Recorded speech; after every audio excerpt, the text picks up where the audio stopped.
Loinaba tinaba nuksibadabu asuk yamna waba ngasi aina wariba asumna kanaguma nupa nupi kayadasu asumna awa machak phanglangbadra thamoi sena nuksiba sibu tasengna wabra nuksibagi matau kaya ama utlabadi makhoina ikhoibu thausa wasabi dabra wakhan kaya kaya ama khallaga ngasisu ningamdabagi maichakna nupa ama hingli nuksibi mahakidamak waba yaba kaya amasu wakre mahakidamak honaba yaba kaya amasu honaki kona thangdadi nupi mahaki saklon puba mahaki simjin sajinba matau kaya aduna ngasisu ningba adumak kaihawri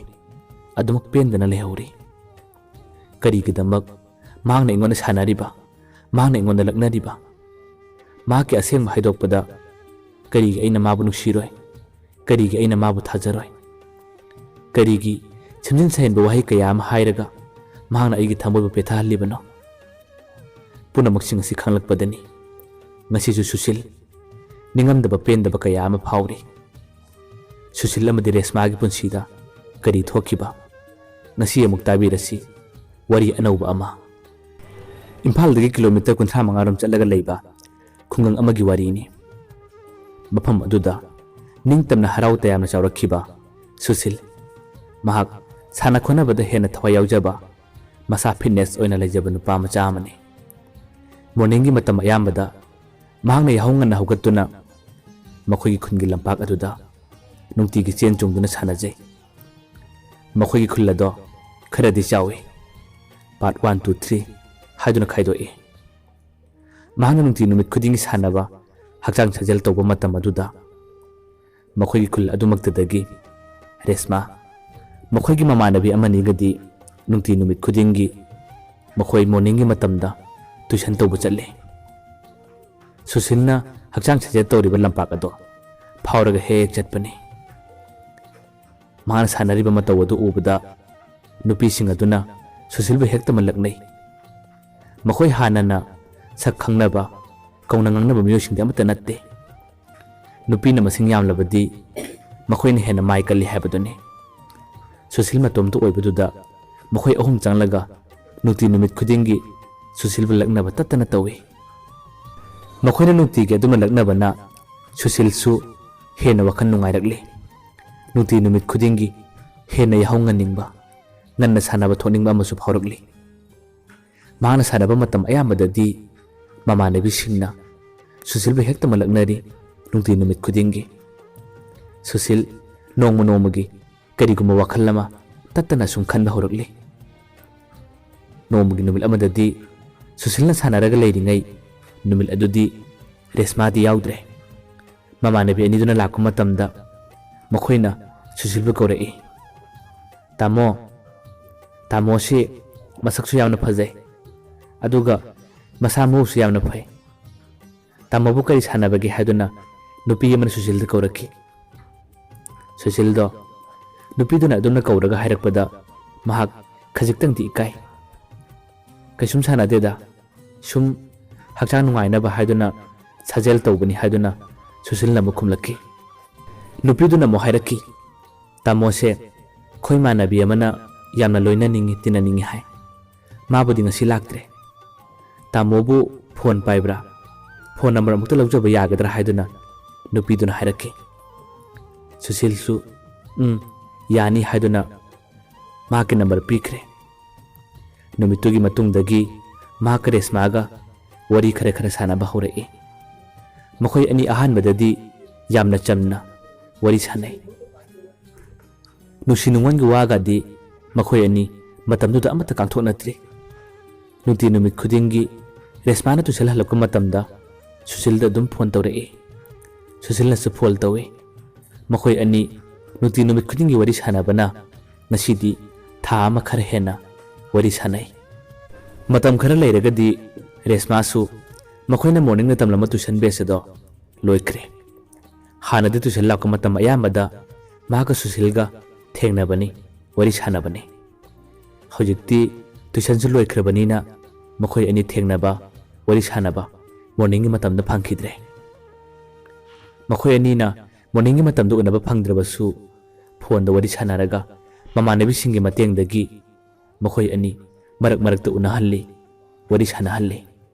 ꯃꯈꯣꯏ ꯑꯅꯤꯒꯤ ꯅꯨꯡꯁꯤꯅꯕꯗꯤ ꯅꯣꯡꯃ ꯅꯣꯡꯃꯒꯤ ꯍꯦꯟꯒꯠꯂꯛꯂꯤ꯫ ꯃꯤꯅ ꯊꯃꯣꯏ ꯁꯦꯡꯅ ꯅꯨꯡꯁꯤꯅꯕ, ꯈꯪꯅꯕ ꯎꯔꯒ ꯀꯜꯂꯛꯄ, ꯌꯦꯡꯊꯤꯕ ꯃꯤꯁꯨ ꯑꯗꯨꯝ ꯌꯥꯎꯔꯤ꯫ ꯔꯦꯁꯃꯥꯒꯤ ꯃꯃꯥꯟꯅꯕꯤ ꯑꯃꯗꯤ ꯍꯥꯟꯅꯅ ꯁꯨꯁꯤꯜꯒꯤ ꯃꯇꯦꯡ ꯀꯌꯥ ꯑꯃ ꯄꯥꯡꯂꯝꯂꯕꯁꯨ ꯍꯧꯖꯤꯛ ꯃꯍꯥꯛꯀ ꯁꯨꯁꯤꯜꯒ ꯌꯥꯝꯅ ꯅꯛꯁꯤꯟꯅꯅ ꯂꯣꯏꯅꯕ, ꯃꯈꯣꯏ ꯑꯅꯤꯅ ꯀꯣꯏꯕ ꯆꯠꯃꯤꯟꯅꯕ, ꯃꯈꯣꯏ ꯑꯅꯤꯒꯤ ꯅꯨꯡꯁꯤꯅꯕ ꯃꯇꯧ ꯀꯌꯥ ꯑꯁꯤꯗ ꯔꯦꯁꯃꯥꯒꯤ ꯃꯃꯥꯟꯅꯕꯤ ꯑꯃꯗꯤ ꯃꯈꯣꯏ ꯑꯅꯤꯒꯤ ꯃꯇꯧ ꯑꯗꯨꯕꯨ ꯍꯦꯟꯅ ꯀꯜꯂꯛꯆꯩ, ꯁꯥꯎꯅꯤꯡꯕꯁꯨ ꯐꯥꯎꯖꯔꯤ꯫ ꯅꯣꯡꯃꯒꯤ ꯅꯨꯃꯤꯠ ꯑꯃꯗꯗꯤ ꯃꯍꯥꯛꯅ ꯔꯦꯁꯃꯥꯗ ꯑꯁꯨꯝꯅ ꯍꯥꯏꯈꯤ, "ꯅꯪꯅ ꯈꯪꯅꯔꯤꯕ ꯅꯨꯄꯥ ꯑꯁꯤꯅ ꯅꯪꯕꯨ ꯊꯃꯣꯏ ꯁꯦꯡꯅ ꯅꯨꯡꯁꯤꯔꯝꯒꯅꯤ ꯍꯥꯏꯕ ꯊꯥꯖꯗꯦ꯫ ꯃꯍꯥꯛꯇꯤ ꯃꯁꯛꯁꯨ ꯌꯥꯝꯅ ꯐꯖꯩ, ꯃꯍꯥꯛ ꯃꯃꯤꯠ ꯌꯥꯝꯅ ꯉꯥꯎꯔꯝꯒꯗꯕ ꯃꯥꯜꯂꯤ꯫ ꯅꯨꯄꯥ ꯑꯁꯤꯅ ꯅꯪꯕꯨ ꯊꯃꯣꯏ ꯁꯦꯡꯅ ꯅꯨꯡꯁꯤꯗꯦ ꯍꯥꯏꯕꯗꯣ ꯆꯥꯡ ꯑꯃꯨꯛꯇ ꯌꯦꯡꯍꯟꯅꯤꯡꯉꯤ꯫ ꯑꯩꯈꯣꯏ ꯈꯪꯕ ꯄꯥꯝꯃꯤ" ꯍꯥꯏꯗꯨꯅ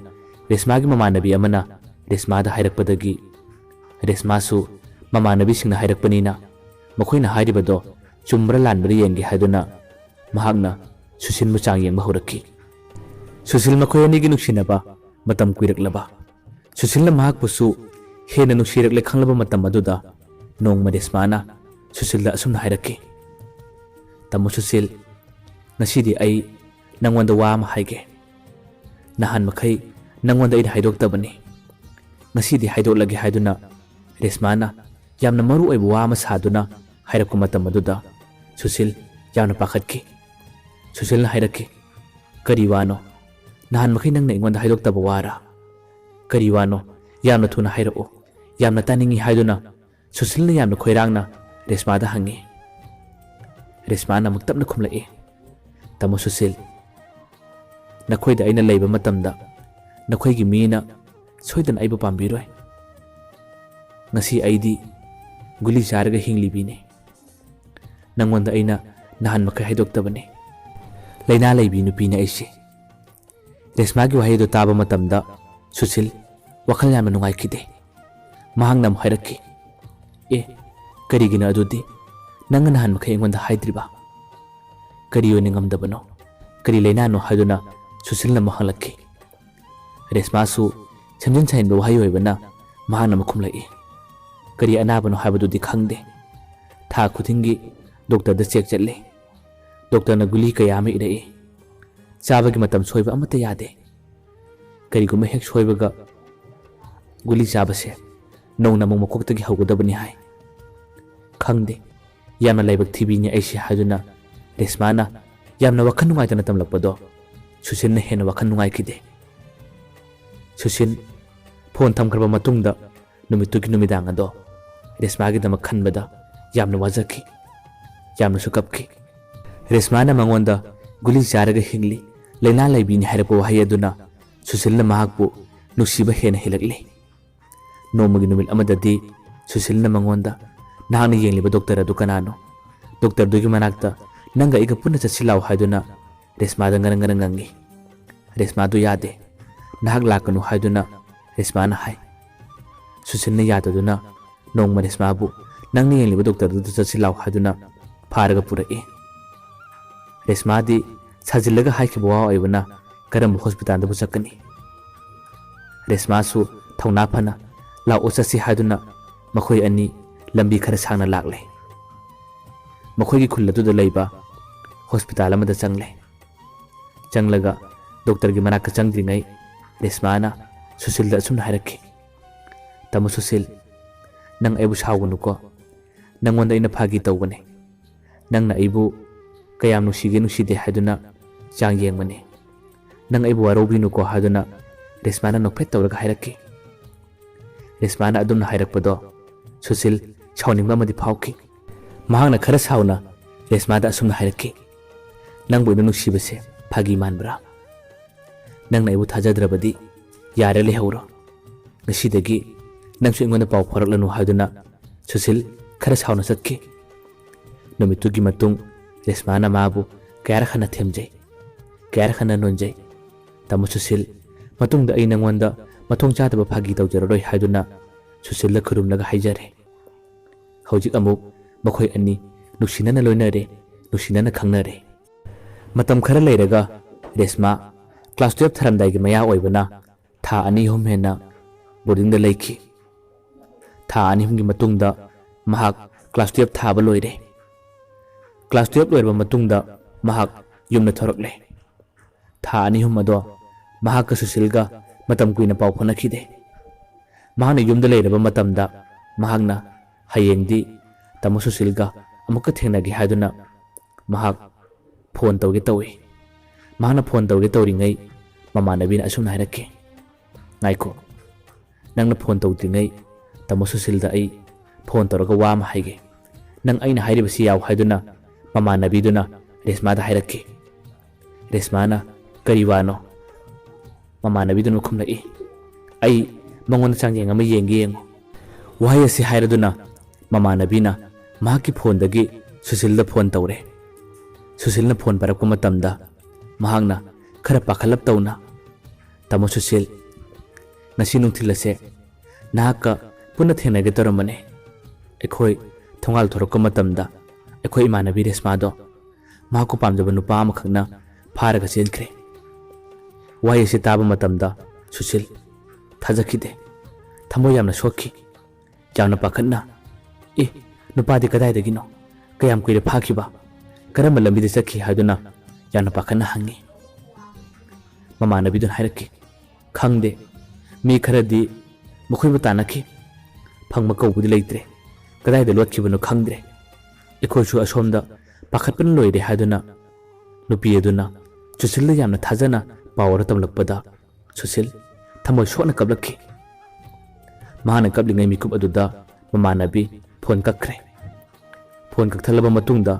ꯃꯍꯥꯛꯅ ꯔꯦꯁꯃꯥꯒꯤ ꯐꯣꯟ ꯑꯗꯨ ꯃꯨꯜꯂꯒ ꯁ꯭ꯋꯤꯆ ꯑꯣꯐ ꯊꯝꯖꯤꯜꯂꯦ꯫ ꯁꯨꯁꯤꯜ ꯔꯦꯁꯃꯥꯒꯤ ꯐꯣꯟ ꯑꯗꯨꯗ ꯗꯥꯏꯜ ꯇꯧꯁꯤꯜꯂꯛꯏ꯫ ꯔꯤꯡ ꯆꯠꯇ꯭ꯔꯦ꯫ ꯃꯍꯥꯛ ꯈꯪꯂꯦ ꯃꯃꯥꯟꯅꯕꯤꯅ ꯍꯥꯏꯔꯤꯕꯗꯣ ꯇꯁꯦꯡꯅ ꯑꯆꯨꯝꯕ ꯑꯣꯏꯅ ꯅꯤꯡꯗꯅ ꯃꯍꯥꯛ ꯍꯧꯖꯤꯛꯇꯤ ꯍꯤꯡꯅ ꯍꯤꯡꯅ ꯀꯞꯄ ꯍꯧꯔꯛꯂꯦ꯫ ꯌꯨꯝ ꯑꯗꯨꯗ ꯃꯍꯥꯛ ꯉꯥꯏꯍꯥꯛꯇ ꯐꯥꯎꯕ ꯂꯩꯇꯥꯅ ꯂꯩꯕ ꯉꯝꯗ꯭ꯔꯦ꯫ ꯅꯨꯃꯤꯗꯥꯡꯒꯤ ꯃꯇꯝꯗ ꯃꯍꯥꯛ ꯔꯦꯁꯃꯥꯒꯤ ꯊꯣꯡꯒꯥꯟꯗ ꯂꯥꯛꯏ꯫ ꯊꯣꯡꯒꯥꯟꯗ ꯂꯥꯛꯂꯒ ꯅꯨꯃꯤꯗꯥꯡꯒꯤ ꯄꯨꯡ 10-11 ꯑꯗꯣ ꯀꯟꯅ ꯀꯟꯅ ꯂꯥꯎꯔꯒ ꯀꯞꯂꯤ꯫ ꯃꯍꯥꯛꯅ ꯀꯞꯂꯤꯕ ꯂꯥꯎꯔꯤꯕꯗꯣ ꯔꯦꯁꯃꯥꯁꯨ ꯇꯥꯏ꯫ ꯃꯃꯥꯟꯅꯕꯤꯅ ꯍꯥꯏꯗꯣꯛꯀꯅꯨ ꯍꯥꯏꯕꯗꯒꯤ ꯅꯨꯃꯤꯠꯇꯨꯃꯗꯤ ꯃꯍꯥꯛ ꯈꯥꯡꯂꯒꯦ, ꯃꯊꯪꯒꯤ ꯅꯣꯡꯉꯥꯟꯕꯗ ꯐꯖꯅ ꯍꯥꯏꯗꯣꯛꯂꯒꯦ ꯍꯥꯏꯗꯨꯅ ꯃꯍꯥꯛꯁꯨ ꯅꯨꯃꯤꯠꯇꯨꯃ ꯈꯥꯡꯂꯒ ꯂꯩꯔꯦ꯫ ꯁꯨꯁꯤꯜꯅ ꯌꯨꯝ ꯍꯜꯂꯛꯄ ꯃꯇꯝꯗ ꯅꯨꯃꯤꯗꯥꯡꯒꯤ ꯄꯨꯡ 12 ꯈꯔ ꯍꯦꯜꯂꯦ꯫ ꯃꯍꯥꯛ ꯇꯨꯝꯕ ꯌꯥꯗ꯭ꯔꯦ, ꯆꯥꯛꯁꯨ ꯆꯥꯗꯕꯅꯤ ꯅꯨꯃꯤꯠ ꯑꯗꯣ꯫ ꯃꯤꯠ ꯄꯥꯡꯅ ꯄꯥꯡꯅ ꯃꯍꯥꯛ ꯋꯥꯟꯊꯔꯛꯏ, ꯂꯦꯛꯊꯔꯛꯏ, ꯀꯟꯅ ꯀꯟꯅ ꯂꯥꯎꯔꯛꯏ, ꯀꯞꯂꯛꯏ꯫ ꯃꯍꯥꯛꯀꯤ ꯃꯆꯦꯅ ꯆꯦꯟꯁꯤꯜꯂꯛꯂꯒ ꯀꯩꯗꯧꯔꯦ ꯏꯕꯨꯡꯉꯣ ꯍꯥꯏꯗꯨꯅ ꯁꯨꯁꯤꯜꯕꯨ ꯂꯥꯏꯀꯟꯅꯔꯦ꯫ ꯁꯨꯁꯤꯜꯒꯤ ꯃꯃꯥꯁꯨ ꯆꯦꯟꯁꯤꯜꯂꯛꯂꯦ꯫ ꯃꯆꯥꯒꯤ ꯃꯀꯣꯛꯇ ꯏꯁꯤꯡ ꯊꯥꯗꯨꯅ ꯃꯆꯥꯅꯨꯄꯥꯕꯨ ꯂꯥꯛꯅꯔꯤ꯫ ꯃꯍꯥꯛ ꯔꯦꯁꯃꯥꯒꯤ ꯃꯔꯝꯗꯅꯤ ꯍꯥꯏꯕꯗꯨꯗꯤ ꯃꯆꯦꯗꯁꯨ ꯍꯥꯏꯗꯣꯛꯇ꯭ꯔꯦ꯫ ꯀꯩꯁꯨꯝ ꯇꯧꯗꯦ, ꯉꯁꯤꯁꯤ ꯌꯥꯝꯅ ꯋꯥꯏ, ꯀꯣꯛ ꯑꯁꯤ ꯄꯨꯕ ꯉꯝꯗ꯭ꯔꯦ ꯍꯥꯏꯗꯨꯅ ꯁꯨꯁꯤꯜ ꯄꯪꯀꯞꯇ ꯀꯞꯂꯤ꯫ ꯃꯃꯥꯒ ꯃꯆꯦꯒꯅ ꯀꯩꯗꯧꯔꯕꯅꯣ ꯍꯥꯏꯗꯨꯅ ꯄꯥꯈꯠꯇꯨꯅ ꯀꯣꯏꯆꯦꯟ ꯆꯦꯜꯂꯤ꯫ ꯊꯪꯅꯕ ꯂꯩꯀꯥꯏꯒꯤ ꯃꯤꯁꯤꯡ ꯀꯧꯔꯤ꯫ ꯃꯇꯧ ꯑꯁꯨꯝꯅ ꯄꯨꯡ 1-2 ꯂꯥꯏꯀꯟꯅꯔꯕ ꯃꯇꯨꯡꯗ ꯁꯨꯁꯤꯜ ꯑꯃꯨꯛ ꯇꯨꯝꯈ꯭ꯔꯦ꯫ ꯄꯨꯡ 3 ꯇꯥꯔꯛꯄ ꯅꯣꯡꯉꯥꯜꯂꯝꯗꯥꯏ ꯑꯗꯨꯋꯥꯏꯗ ꯃꯍꯥꯛ ꯇꯨꯝꯕ ꯌꯥꯗ꯭ꯔꯦ꯫ ꯇꯨꯝꯕ ꯑꯃꯨꯛ ꯍꯧꯒꯠꯂꯒ ꯃꯍꯥꯛ ꯆꯦꯟꯈ꯭ꯔꯕꯗꯤ ꯀꯔꯤꯒꯤ ꯑꯩꯅ ꯍꯤꯡꯂꯨꯅꯤ, ꯉꯁꯤ ꯑꯩ ꯁꯤꯔꯒꯦ ꯍꯥꯏꯗꯨꯅ ꯃꯍꯥꯛ ꯃꯈꯣꯏꯒꯤ ꯌꯨꯝ ꯅꯥꯀꯟꯗ ꯊꯝꯕ ꯇꯤꯜ ꯍꯤꯗꯥꯛ ꯑꯗꯣ ꯊꯛꯂꯨꯔꯒꯦ ꯍꯥꯏꯗꯨꯅ ꯊꯣꯛꯂꯛꯈꯤ꯫ ꯃꯍꯥꯛꯅ ꯊꯣꯡ ꯍꯥꯡꯗꯣꯛꯂꯒ ꯊꯣꯛꯈꯤꯕꯗꯣ ꯃꯆꯦꯅ ꯃꯈꯣꯟ ꯇꯥꯕꯗꯒꯤ ꯃꯆꯦꯅ ꯇꯞꯅ ꯇꯨꯡ ꯏꯟꯅꯗꯨꯅ ꯃꯍꯥꯛꯅ ꯇꯤꯜ ꯍꯤꯗꯥꯛ ꯇꯛꯀꯦ ꯇꯧꯔꯤꯉꯩ ꯃꯆꯦꯅ ꯐꯥꯔꯦ꯫ ꯃꯆꯦꯅ ꯃꯈꯖꯥꯏꯗ ꯈꯨꯄꯥꯛꯅ ꯊꯥꯗꯨꯅ, ꯀꯔꯤꯒꯤꯅꯣ ꯅꯪꯅ ꯐꯠꯇꯕ ꯊꯕꯛ ꯇꯧꯔꯤꯕ? ꯅꯪꯒꯤ ꯄꯦꯟꯗꯕ ꯅꯨꯡꯉꯥꯏꯇꯕꯁꯤꯡ ꯑꯗꯨ ꯀꯔꯤꯅꯣ ꯍꯥꯏꯗꯨꯅ ꯃꯅꯥꯎꯅꯨꯄꯥꯕꯨ ꯐꯨꯈꯤ, ꯉꯥꯡꯈꯤ꯫ ꯁꯨꯁꯤꯜ ꯀꯣꯟꯅ ꯊꯪꯗꯗꯤ ꯇꯥꯛꯊꯣꯛꯇꯕ ꯍꯥꯏꯗꯣꯛꯇꯕ ꯌꯥꯗꯗꯨꯅ ꯃꯍꯥꯛ ꯍꯥꯏꯗꯣꯔꯛꯂꯦ꯫ ꯃꯍꯥꯛꯅ ꯅꯨꯡꯁꯤꯖꯕꯤ ꯅꯨꯄꯤꯗꯣ ꯉꯁꯤ ꯆꯦꯟꯈ꯭ꯔꯦ꯫ ꯃꯥ ꯆꯦꯟꯈ꯭ꯔꯕꯗꯤ ꯀꯔꯤꯒꯤ ꯑꯩ ꯍꯤꯡꯂꯨꯅꯤ ꯍꯥꯏꯗꯨꯅ ꯁꯨꯁꯤꯜ ꯍꯤꯡꯅ ꯍꯤꯡꯅ ꯀꯞꯂꯛꯈꯤ꯫ ꯁꯨꯁꯤꯜꯅ ꯑꯗꯨꯝꯅ ꯍꯥꯏꯔꯛꯄꯗ ꯃꯆꯦꯗꯣ ꯃꯃꯤꯠꯇꯒꯤ ꯃꯄꯤ ꯇꯥꯅ ꯀꯞꯂꯦ꯫ ꯃꯆꯦꯅ ꯑꯁꯨꯝꯅ ꯍꯥꯏꯔꯛꯈꯤ, ꯏꯕꯨꯡꯉꯣ, ꯅꯪ ꯑꯗꯨꯝꯅ ꯇꯧꯒꯅꯨ, ꯑꯩꯈꯣꯏꯒꯤꯗꯤ ꯅꯨꯄꯥ ꯑꯇꯩ ꯌꯥꯎꯕ ꯅꯠꯇꯦ, ꯅꯪ ꯅꯇꯣꯝꯇꯅꯤ꯫ ꯅꯪꯅ ꯇꯥꯏꯕꯪꯄꯥꯟ ꯊꯥꯗꯣꯛꯈ꯭ꯔꯕꯗꯤ ꯑꯩꯈꯣꯏꯗꯤ ꯀꯅꯥ ꯌꯦꯡꯂꯒ ꯂꯩꯍꯧꯒꯅꯤ? ꯁꯥꯒꯩ ꯑꯁꯤꯁꯨ ꯃꯨꯠꯄ ꯇꯥꯕꯅꯤ꯫ ꯅꯪ ꯑꯗꯨꯝꯅ ꯐꯠꯇꯕ ꯋꯥꯈꯜ ꯈꯟꯒꯅꯨ ꯍꯥꯏꯗꯨꯅ ꯃꯆꯦꯅ ꯃꯅꯥꯎꯅꯨꯄꯥꯕꯨ ꯀꯣꯜꯂꯒ ꯀꯞꯄꯤ꯫ ꯃꯇꯧ ꯑꯁꯨꯝꯅ ꯃꯆꯦꯅ ꯃꯅꯥꯎꯅꯨꯄꯥꯕꯨ ꯊꯦꯝꯗꯨꯅ ꯃꯍꯥꯛ ꯐꯃꯨꯡꯗ ꯑꯃꯨꯛ ꯄꯨꯁꯤꯟꯕꯤꯔꯦ, ꯇꯞꯅ ꯁꯨꯝꯗꯨꯅ ꯇꯨꯝꯍꯟꯕꯤꯔꯦ꯫ ꯅꯣꯡꯉꯥꯜꯂꯛꯂꯦ꯫ Morning pung tarit nipal tarak padwai dadi Resma wakhan yamna nungaitre. Mama nabina phana sanabada karigi aini yari bano.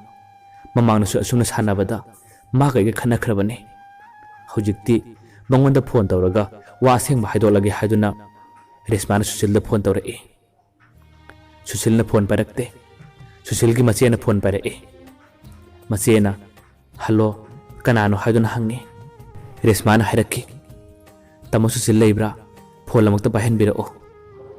Ma ki wahe duda mache na asumna khumlaki. Ekoi Susil di ngarang numidang su chak chade. Ngasi ayuk su wan tharakpadagi ngasai hospital da purure. Ma khojik yumna drip janduna leire. Ma kana tumli horen gyan tarakko matamda phone pahelake. Kanani haina hayuge haiduna mache na hanglake. Mache gi wahe du tabada Resma thamoi shoki. Hingna kapki. Mayambo aroibada Panthorilamgi maikai dagi amukana khurumjari.